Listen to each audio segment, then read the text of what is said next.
guys. Now we put on our safety gloves before we disassemble our system unit.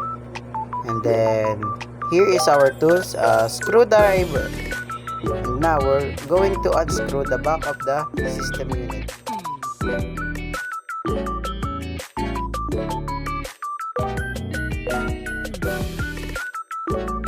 Now that we unscrew our system unit, now we will open the system unit case. In the next part of our disassemble, we will be unplugging the 24 pins, 4 pins, and the power cables.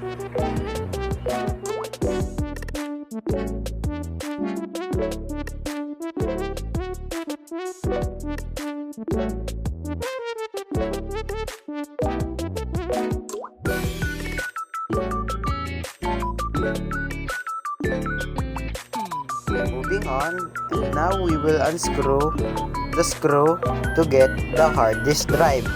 Into the unscrewing of the hard disk drive, there's two optional drives, SSD or hard drive. In our condition, hard drive is our drive.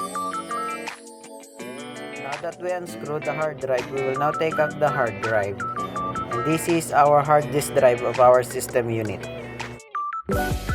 Now moving on, since there is no video graphic card, the video graphic card is here. The video graphic card is here. Since there is no video graphic card, it's okay to skip now. This is where the video graphic is placed. And now moving on, we will now take out the RAM. Since there is only one RAM on the RAM slot, we will now disassemble it.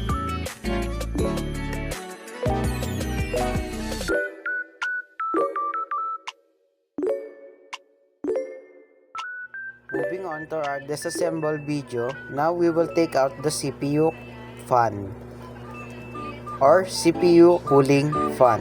Just be careful when unscrewing the screws because it might be hard sometimes. Just be careful when taking out the CPU fan. And there, our CPU fan is now unplaced. It's basic to unscrew it. Just be careful when unscrewing it.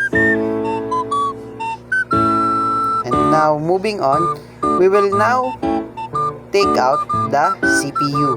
Now just be careful when uncovering the CPU and retrieving the CPU because the gold on the teeth of the CPU might be curved. Now, we will take down the CPU. This is the CPU of our system unit.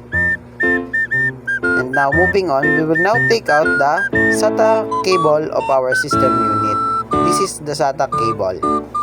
Yeah, there. It's just a little wire. And now, moving on, we will now unscrew. We will now unscrew the motherboard. There are only 4 screws, just be careful on unscrewing. And there.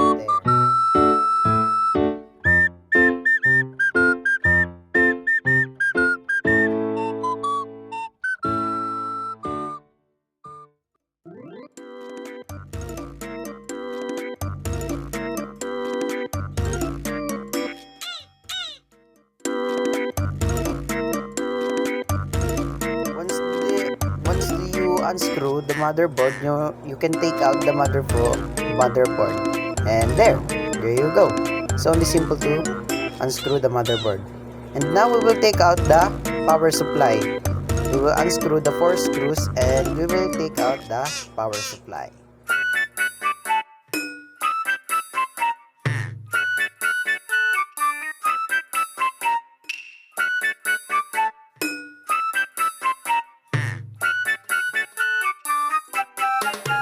And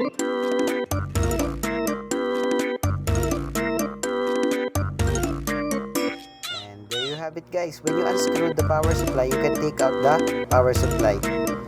And this is the power supply of our system unit.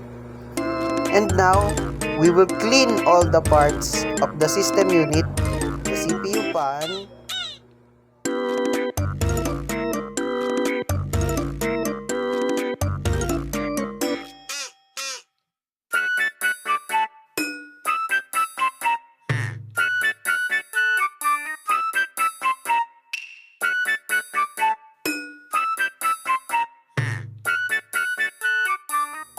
once we clean the CPU pan, our next will be cleaned is the motherboard. We'll take off the dust of our motherboard.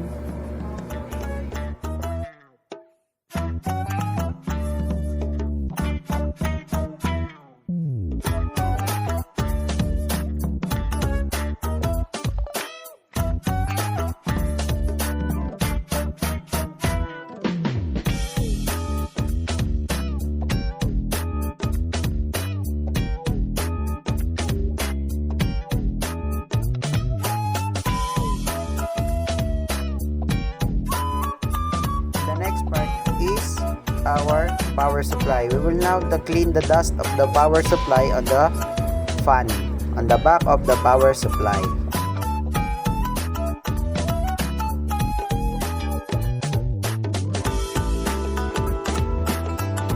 And now we will clean the system unit case to clean off the dust, so our system unit will be running smoothly when we clean our hardwares.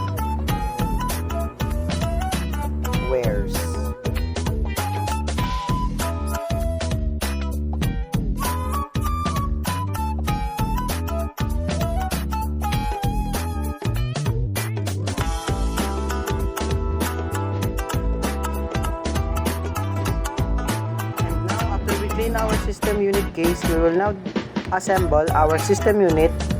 We will just have to reverse our step-by-step process by assembling the power supply, motherboard, CPU, and CPU pan, and etc. By assembling this, it's only just backward of the step-by-step on how we disassemble it. And now we will fast forward and use our background music.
disassemble, and assemble. This is our finished product of our system unit. We will now cover the case, and now it's finally done. And that's how we disassemble and assemble.